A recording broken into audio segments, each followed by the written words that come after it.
masaya mag-file, masaya ng ganitong pagkakataon dahil nakikita mo ang buong suporta ng mga taga-Tondo sa atin. Itong labang ko, inaali ko sa Tondo, sa mga batang Tondo at mga taga-Distrito 1. Kaya nakikita nyo, nandito lahat ng kanyang mga sumusuportang mga chairman dahil as personal, kilala ko siya, alam ko na puring intensyon niya na tumulong lang sa tao at walang ibang gusto. Kumbaga, wala siyang sariling interes.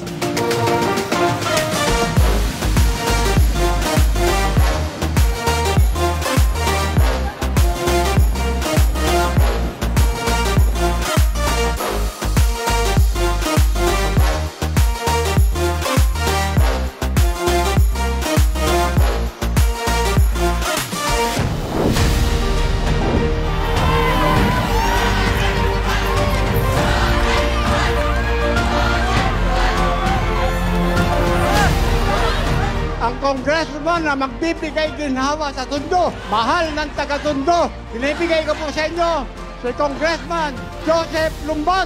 Maraming salamat po, mga residente po ng Tondo. Para sa inyo talaga itong laban namin na to. Kayo po ang makikinabang dito. Sana po, suportahan niyo po kami ni Sir Joseph Lumban sa aming laban next year.